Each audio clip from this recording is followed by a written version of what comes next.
Perfect. Yeah, I'm very happy also to share and to explain a little bit more deeply what we do in the with CDI because maybe from the project that we work it seems not so clear. So yeah, maybe. Well, for those that don't know me, my name is Adrian Delgado, and I also come from the Center for Microbial Ecology and Technology of Ghent University. And now, and I will be talking about the technique called capacitive deionization. So I call this presentation selective capacitive deionization, an innovative method for metal recovery. But first, I would like to introduce this technique, talking a bit about history and what's the origin of capacitive deionization and how did capacitive deionization happens. And the origin of capacitive deionization comes from the concern of researchers about water stress that has been always an important topic because, as you can see in the image, there are a lot of countries in the world that suffer from this problem. And this leads to explore new methods to try to meet the water demands of the world's growing population. And one of the targeted sources of water is, of course, seawater, since it is extensively available. However, the current technologies of water desalination requires a big amount of energy, and because of that, countries have been looking for other approaches that could be more economically favorable. So, how did it start? So, capacitive deionization started in 1960 while studying seawater desalination. Blair and Murphy reported electrochemical demineralization, where they mentioned that the ions of the water was removed by electrochemical reaction with the chemical groups of the carbon of the electrodes. Then, 11 years later, Johnson and Newman introduced the theory of capacitive deionization, where the ions are transported and stored in porous carbon electrodes according to a capacitor mechanism.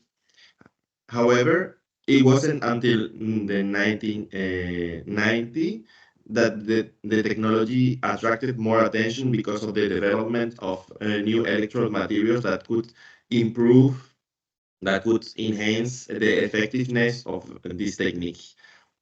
And then it was in the 1996 that Farmer introduced the term of capacitive deionization with the abbreviation of CDI for the first time. And this is the term that is mostly used nowadays. Therefore, this capacitive deionization technique was born as a better alternative for existing technologies in terms of energy efficiency, environmental friendliness, and ion removal efficiency. And I will explain in the next slides why. But first, Luisa already gave a little introduction, but what is capacitive deionization?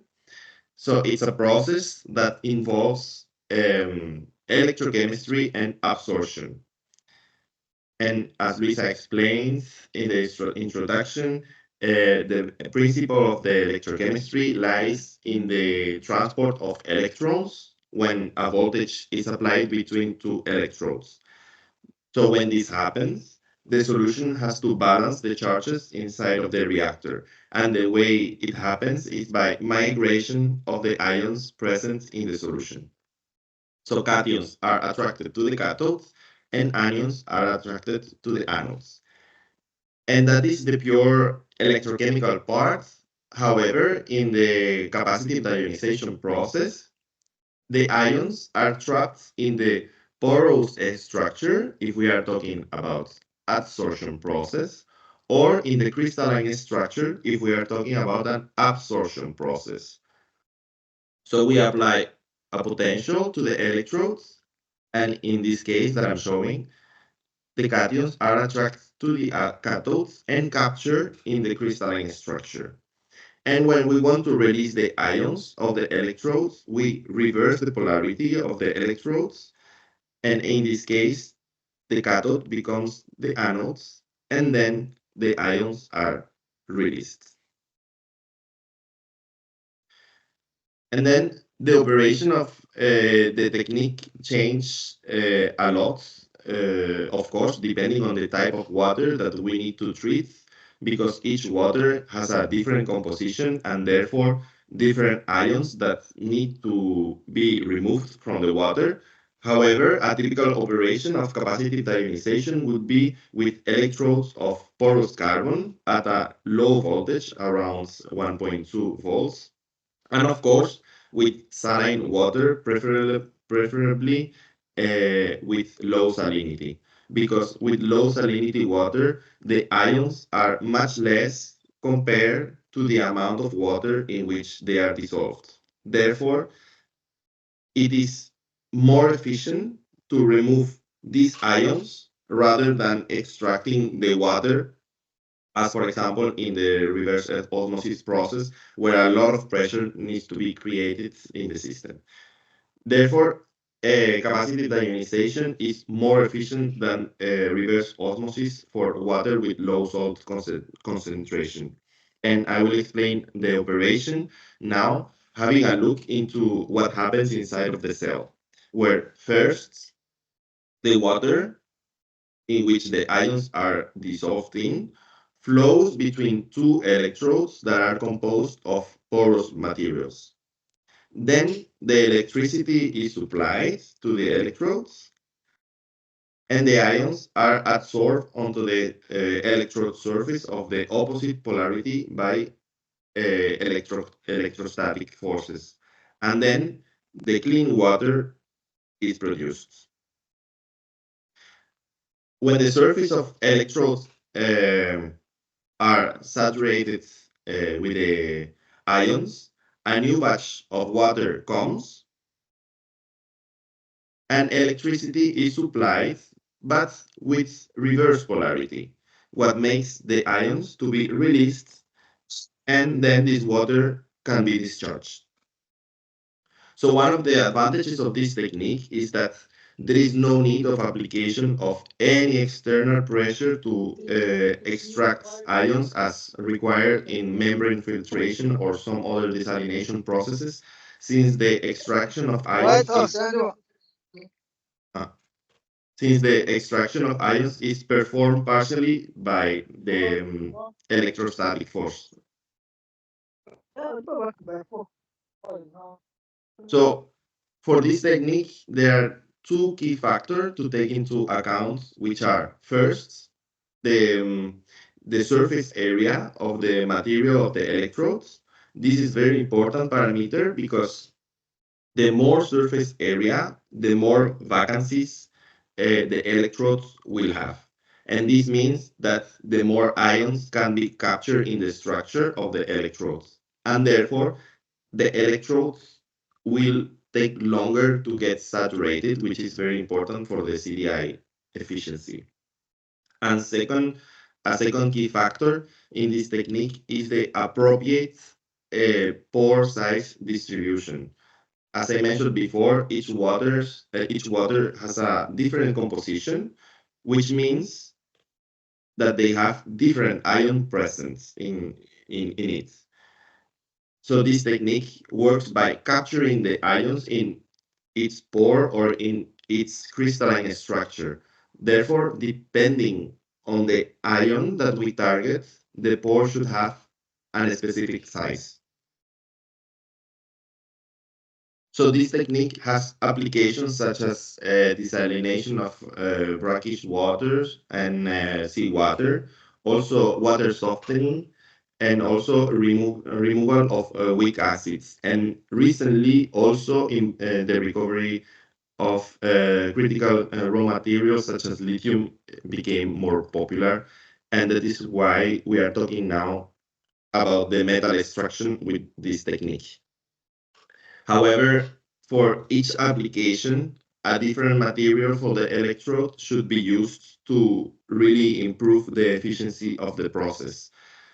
And for that reason, the focus has been over these years in a very big measure in the development of suitable materials for the electrodes. And these materials should fulfill also a list of requirements, what makes it very difficult for the researcher, and these requirements are first, the material for the electrode needs to be conductive, of course, because after all, we are talking about electrical processes, and the more conductive, the lower will be our energy consumption. Then, second, and also very important, the material has to be selective towards the ions that we want to capture. Third, it needs to have a high surface area to have a good efficiency in the process. Four, of course, something that we always look for is that the material needs to be cheap to make the technique economically feasible. And finally, the material has to be stable. Stability is very important, and it's one of the biggest issues that researchers are facing with this technology, because it wouldn't be interesting if we have to replace the electrodes every 2, 3, 4 days.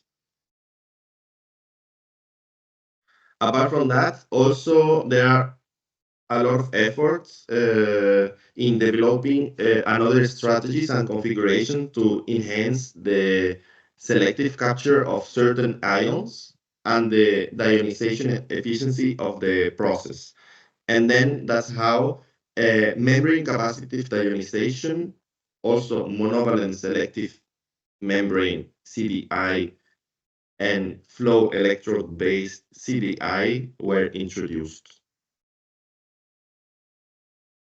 I will explain what they are, starting with membrane CDI, where an anion exchange and membrane and an cation exchange membrane are included in the process around the electrodes to avoid that the ions are recaptured in the electrodes during the releasing step. So the thing is that once the ions are captured in the electrodes during the releasing step of a normal CDI process, they can be recaptured in the opposite electrode when the polarity is reversed. So to avoid this, a cation exchange membrane and an anion exchange membrane are placed around the electrodes. This avoids the ions to be recaptured, and then we make sure that all the vacancies of the electrodes are free after the desaturation step. On top of that, there is also the monovalent selective membrane CDI configuration. In this case, a monovalent cation exchange membrane is placed around the electrode to improve the selectivity of the process during the capturing step. For instance, if we want to capture one specific ion, this configuration can be interesting because there are ions that are very similar to each other in terms of diameter size. For example, if we compare lithium with sodium and potassium, their diameter is quite different. However, if we compare lithium and magnesium, we can overlap them, and we see that they are very similar. So in the case that we want to capture lithium, big chances are that magnesium will be also captured. So with the monovalent cation exchange membrane, only lithium would be able to cross this membrane, and therefore the selectivity of the process improve. Will improve. And finally, the last configuration that I will be talking today is the flow electrode-based capacitive diionization, which uses an electrode that uses suspended material electrodes. The concept of this configuration is that the electrode can regenerate in another reactor, making easier the operation of the technique, because we would avoid having different cycles in the same reactor. For that, uh, we need, of course, to have a suspended material, and then our solution would come with the ions that would be attached. This one I didn't do it very good. I will repeat it. This one now, for example. So as you can see, the ions are attached to the particles, depending if they are positively or negatively charged. And then once the ions are captured in the particles are sent to another reactor where they are not polarized, and there the ions are released. So as we can see here, the electrodes particles are reused because they capture the ions, but then they release the ions in another vessel, and the particle can once again capture more ions. And this way we operate this technique in continuous. And to almost finish with the presentation, I would like also to add that very promising studies are being carried out for the extraction of metals such as copper, vanadium, lead, chromium, and so on. And also, it's important to mention that for some, it is already successfully and commercially applied, such as, for example, in the case of arsenic. And with this, I would like you to take home that capacitive diionization is a technique to selectively remove ions from saline waters, that also that the removed ions can be recovered, what makes this technique interesting for critical raw materials recovery. However, for this application, new electrode materials must be developed to selectively capture the target ions. And finally, that's there are several configurations of the capacitive diionization that can help in the effectiveness of the feasibility and the feasibility of the process depending on the application. And thank you very much for listening, and I will be happy to answer the questions.